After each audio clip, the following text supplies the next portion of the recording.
अस्सलाम वालेकुम dear students आज जो हमने टॉपिक पढ़ना है वो है न्यूक्लियस। ठीक है, न्यूक्लियस क्या होता है, इसकी डेफिनेशन क्या है, इसके स्टेप्स क्या हैं, इसके अंदर कौन कौन से स्टेप्स इंक्लूड हैं, हमने सबको वन बाय वन जो है वो कवर करना है। इस टॉपिक को हमने आज जो है वो बिल्कुल कंप्लीट करना है।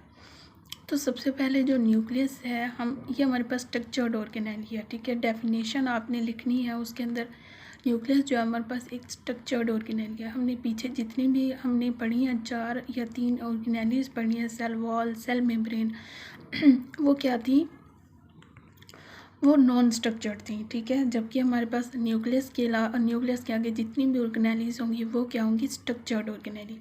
अब देखिए, nucleus is double membrane bounded organelle. Nucleus एक डबल मेम्ब्रेन बाउंडेड ऑर्गेनेली है।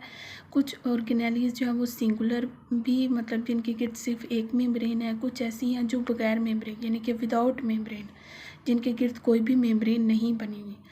न्यूक्लियस जो है इसके लिए प्लूरल के लिए न्यूक्लियोलाई का यूज़ करते हैं, न्यूक्लियोलाई वर्ड यूज़ करते हैं। सिंगुलर के लिए न्यूक्लियस। ठीक है, उसके बाद आता है हमारे पास लोकेशन, कि जो न्यूक्लियस है ये कहाँ पे लोकेट करता है, मौजूद कहाँ पे होता है, कौन से सेल्स के अंदर मौजूद होता है।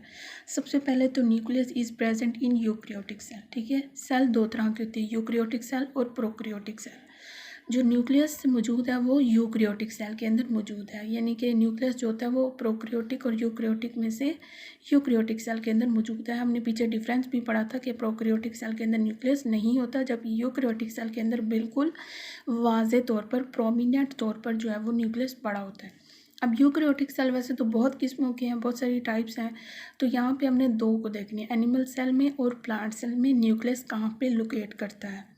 तो फर्स्ट ऑफ ऑल हमने देखना है कि एनिमल सेल के अंदर न्यूक्लियस कहाँ पे है।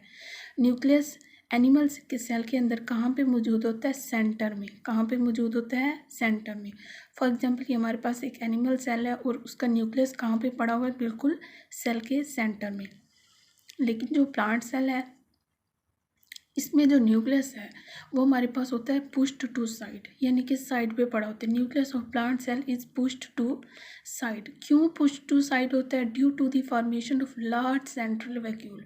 एक बड़े वैक्यूल की मौजूदगी की वजह से जो न्यूक्लियस है वो सेल के बिल्कुल साइड की तरफ चला जाता है। फॉर एग्जांपल ये हमारे पास एक मैच्योर प्लांट सेल है। ठीक है, जब प्लांट सेल मतलब अभी मैच्योर नहीं हुआ होता तो उसके अंदर जो वैक्यूल होते हैं वो छोटे छोटे होते हैं, तब जो न्यूक्लियस है वो दरमियान में होता है। लेकिन जैसे ही वो छोटे छोटे वैक्यूल्स आपस में मिलके एक बड़ा वैक्यूल बनाते हैं, जब सेल प्लांट सेल मैच्योर हो जाता है तो इस बड़े वैक्यूल की वजह से जो न्यूक्लियस है वो बिल्कुल कहाँ पे आ जाता है, साइड पे आ जाता है। ठीक है, ये हमारे पास एक मैच्योर प्लांट सेल है।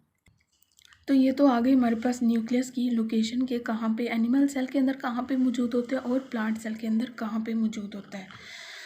उसके बाद आती है इसकी कंपोजिशन, कि न्यूक्लियस के अंदर कौन कौन से कंपोनेंट्स मौजूद होते हैं। सबसे पहले न्यूक्लियस के गिर्द एक सराउंडेड यानी कि गिर्द एक मेम्ब्रेन बनी होती है, डबल मेम्ब्रेन होती है। ठीक है, जिसको हम कहते हैं न्यूक्लियर इनवेलप। जिसको हम क्या कहते हैं, न्यूक्लियर इनवेलप। न्यूक्लियर इनवेलप क्या होती है, न्यूक्लियस के गिर्द एक बाउंड्री बनी होती है, एक मेम्ब्रेन होती है, डबल मेम्ब्रेन होती है, जिसको हम कहते हैं न्यूक्लियर इनवेलप। उसके बाद जो नेक्स्ट हमारे पास पॉइंट है वो न्यूक्लियर पोर्स। अब ये जो न्यूक्लियर इनवेलप थी इसके ऊपर ना छोटे छोटे पोर्स होते हैं। ठीक है, पोर्स मतलब सुराख होते हैं। वो कहाँ पे होते हैं, न्यूक्लियर इनवेलप के ऊपर छोटे छोटे पोर्स होते हैं, जिनको हम कहते हैं न्यूक्लियर पोर्स। तो उसके बाद आता है हमारे पास न्यूक्लियोप्लाज्म। न्यूक्लियर पोर्स का पता चल गया कि न्यूक्लियर इनवेलप के अंदर ऊपर छोटे छोटे पोर्स होते हैं, जिनको हम क्या कहते हैं, न्यूक्लियर पोर्स। उसके बाद है nucleoplasm. Nucleoplasm there is a granular fluid is present in. Nucleus के अंदर एक फ्लूइड पड़ा होता है जो कि ग्रैनुलर होता है, मतलब दानेदार होता है। उसके अंदर मतलब छोटे छोटे से जो होते हैं दाने बने होते हैं। फ्लूइड जो होता है वो इस फॉर्म में पड़ा होता है, ग्रैनुलर में। उस फ्लूइड को हम कहते हैं न्यूक्लियोप्लाज्म। उसको हम क्या कहते हैं, न्यूक्लियोप्लाज्म। उसके बाद एक स्ट्रक्चर आती है न्यूक्लियोलस। न्यूक्लियोलस जो है वो हमारे पास एक डार्क स्ट्रक्चर होती है जो कि न्यूक्लियस के अंदर मौजूद होती है। ठीक है, न्यूक्लियस के अंदर भी एक स्ट्रक्चर मौजूद होती है जिसको हम कहते हैं nucleolus, dark spot structure in nucleus.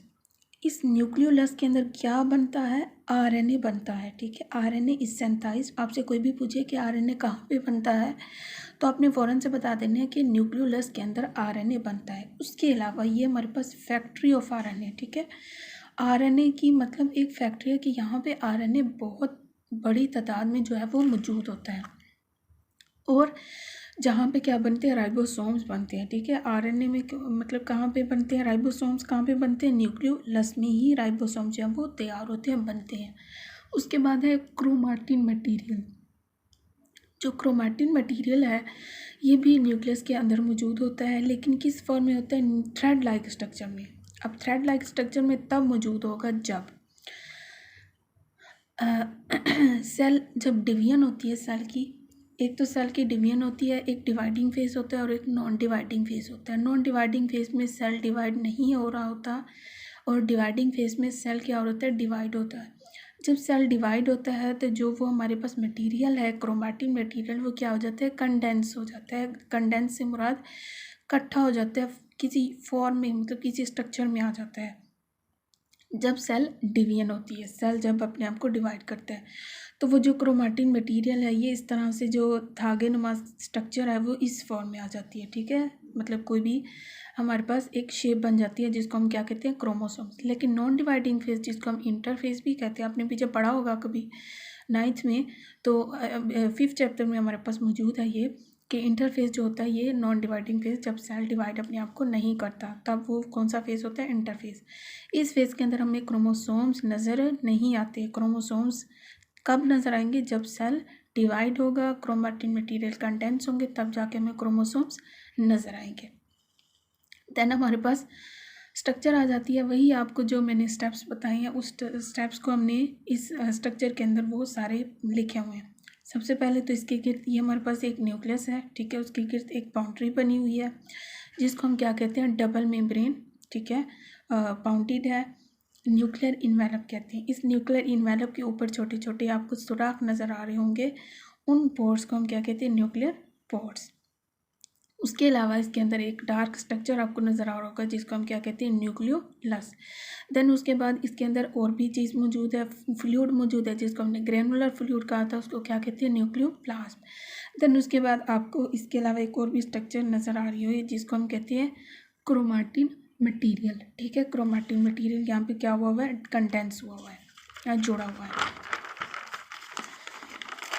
Then हमारे पास लास्ट जो पॉइंट है वो है कि क्रोमोसोम्स जो होते हैं वो कलर्ड बॉडीज़ होते हैं। हम तब देख सकते हैं जब हम उनको कलर्स करते हैं। क्रोमोसोम्स देखने के लिए हमने उनको क्या करना होता है, कलर्ड करना होता है, ठीक है, स्टेन करना होता है। देन हम उनको देख सकते हैं इलेक्ट्रॉन माइक्रोस्कोप के अंदर। वैसे भी वो हमें आम आँख से नज़र नहीं आते।